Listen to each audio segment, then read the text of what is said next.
السلام علیکم جی، آپ دیکھ رہے ہیں نٹ شیل بلوچستان اور مجھے کہتے ہیں عطاء الرحمان کرد، اور میں نشست برجمہ ہوں اس وقت پرنس آغا عمر صاحب کے ساتھ، جو کہ سینیٹر بھی ہیں پاکستان میں۔ ان کی جو ہے نا مقبولیت قبائلی حساب سے کلات میں بہت زیادہ ہے۔ آج آغا صاحب جو ہے نا پی بی 46 کوئٹہ سریاب روڈ سے جو ہے نا الیکشن فائٹ کر کے کامیاب ہوئے ہیں۔ اب ان کے پاس ہیں آغا صاحب، اپنے کچھ پلانز بتائیں۔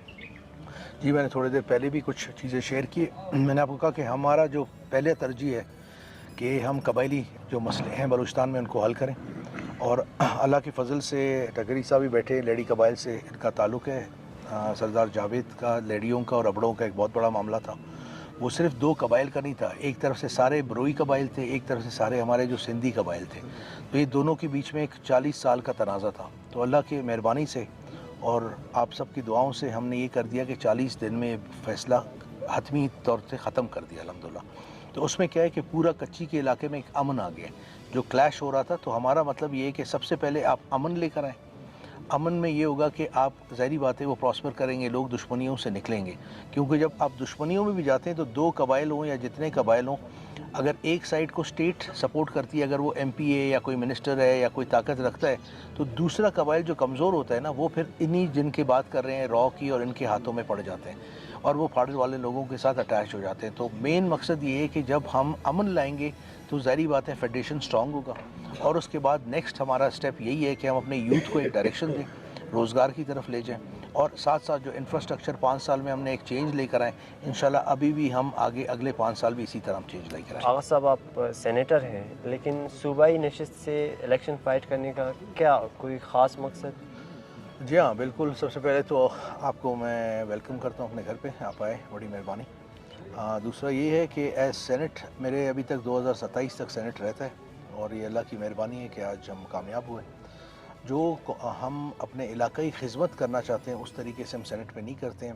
رسپیکٹفل بہت ہے، آوان بالا ہے، انٹرنیشنلی ریکگنیشن بہت زیادہ ہے، انٹرنیشنلی رسپیکٹ بہت زیادہ ہے۔ ایون پاکستان میں بھی اپر ہاؤس سے بڑا کوئی ہاؤس نہیں ہے، مگر اس کا جو مین مقصد ہے، آپ کے پاس کوئی فنڈز نہیں ہے، لیجسلیشن آپ کر سکتے ہیں، قانون سازی آپ کر سکتے ہیں، مگر ہم مانگتے ہیں قومی خدمت۔ تو قومی خدمت ہم نہیں کر سکتے تھے، جہاں میں سمجھتا ہوں کہ اس میں اگر آپ صوبائی میں آتے ہیں تو جو فنڈز آپ کے پاس ہوتے ہیں، آپ علاقائی لوگوں کو سنبھال سکتے ہیں اور ایک ڈفرینس لا سکتے ہیں، تبدیلی لا سکتے ہیں۔ ہمارا 5 سال اگر آپ دیکھیں ماضی کا، 2018 سے ابھی تک، اللہ کی مہربانی ہے۔ آپ سریاب میں دیکھیں جو 70 سال میں کام نہیں ہوئے، اس 4-5 سال میں اگر آپ ڈیولپمنٹ دیکھیں، سریاب روڈ کا، کینسر ہاسپٹل، شاوانی ایونیو بنا ہے، بادینی ایونیو، دونوں بائی پاسز، تو اگر روڈ کی انفراسٹرکچر آپ دیکھیں، کمیونیکیشن دیکھیں تو ایک دم سے کھل گیا ہے۔ پہلے آپ جب آتے تھے سریاب انٹر کر کوئی 1.5 گھنٹے آپ کو لگتا تھا یہاں تک۔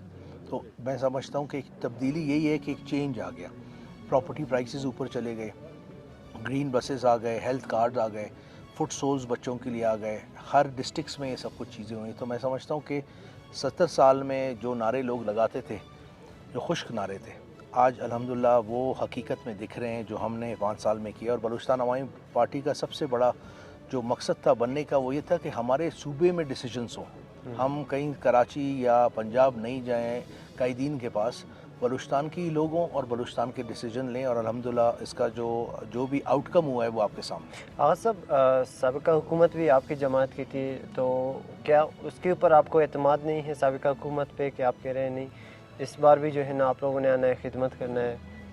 کس حکومت کی آپ بات کر رہے ہیں؟ بلوچستان عوامی پارٹی۔ تو بلوچستان عوامی پارٹی پہلے بھی آئی تھی اور اس نے خدمت کی ہے، اور ابھی میں بلوچستان عوامی پارٹی کا ہوں جو خدمت کروں گا۔ اچھا آغا صاحب، مجھے یہ بتائیے کہ صوبائی سیٹ سے الیکشن فائٹ کرنے کا کوئی اس کے علاوہ کوئی خاص موٹیو ہے، یا کوئی اشارہ ملا ہے آپ کو سی ایم بلوچستان بننے کے حوالے سے؟ نہیں جی، اس طرح کی کوئی بات نہیں ہے۔ مین مقصد یہ ہے کہ اپنے عوام کے بیچ میں رہنا اور اپنے عوام کی خدمت کرنا۔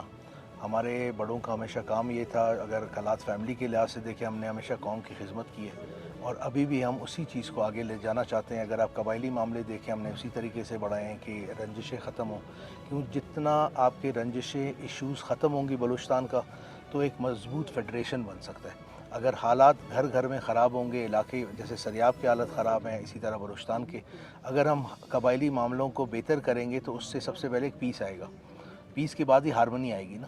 تو جب امن ہوگا تبھی کچھ ہو سکے گا نا۔ تو آپ کے پلانز کیا ہے آگے سریاب کے لیے، سریاب کے جوانوں کے لیے آپ کے کیا پلانز ہے، اور